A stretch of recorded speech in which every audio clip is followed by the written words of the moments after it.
요한복음 1장 하나님의 말씀입니다. 태초에 말씀이 계셨습니다.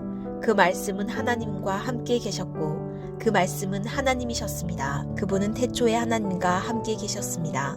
모든 것이 그분을 통해 지음받았으며 그분 없이 된 것은 아무것도 없었습니다. 그분 안에는 생명이 있었습니다. 그 생명은 사람들의 빛이었습니다. 그 빛이 어둠 속에서 비추고 있지만 어둠은 그 빛을 깨닫지 못했습니다. 하나님께서 보내신 사람이 있었습니다. 그 이름은 요한이었습니다. 요한은 그 빛을 간해 증언하러 온 증인이었는데 이는 그를 통해 모든 사람이 믿게 하려는 것이었습니다. 요한 자신은 그 빛이 아니었습니다.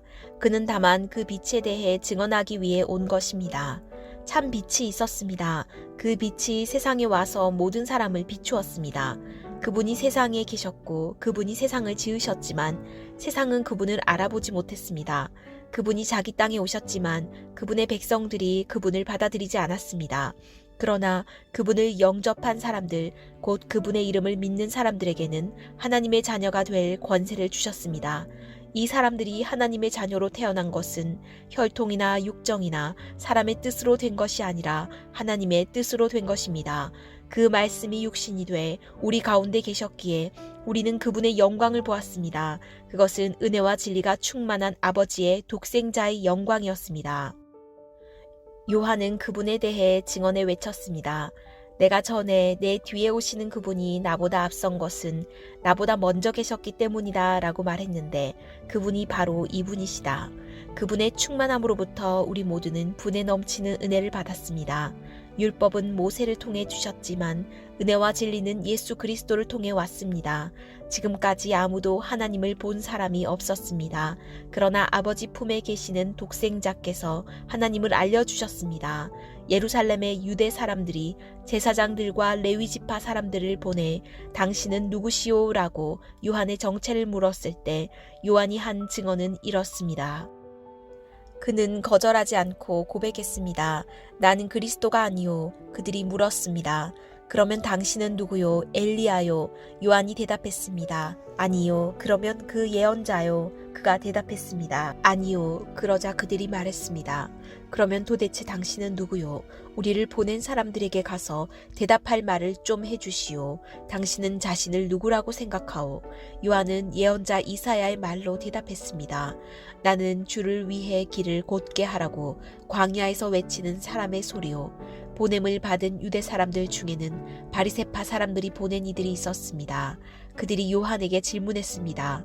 당신이 그리스도도 아니고 엘리야도 아니고 그 예언자도 아니라면 어째서 세례를 주시오? 요한이 대답했습니다. 나는 물로 세례를 주지만 여러분 가운데 여러분이 알지 못하는 한 분이 서 계시오.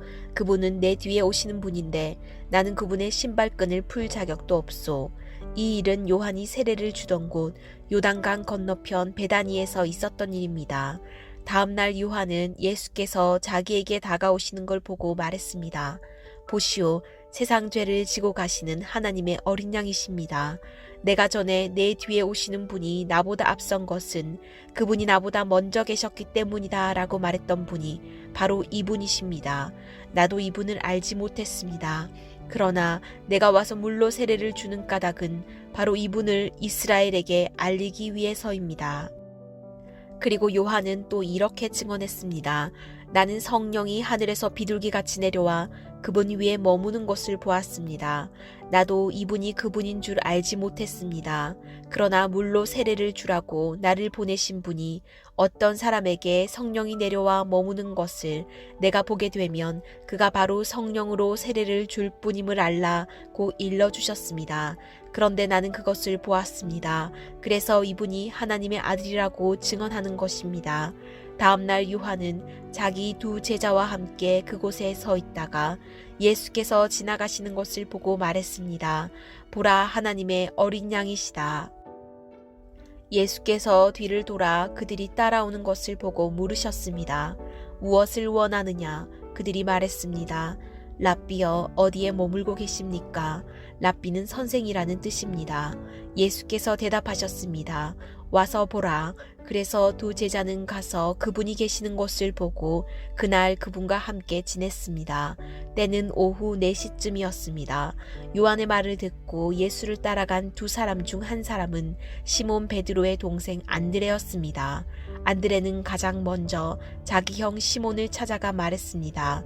우리가 메시아를 만났다. 메시아는 그리스도라는 뜻입니다. 그리고 그는 시몬을 예수께 데려왔습니다.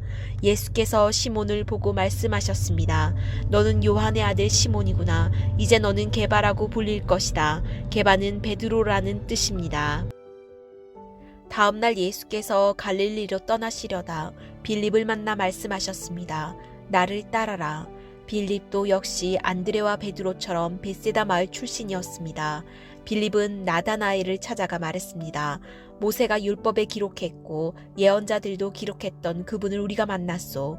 그분은 요셉의 아들 나사렛 예수시오. 나다나엘이 물었습니다.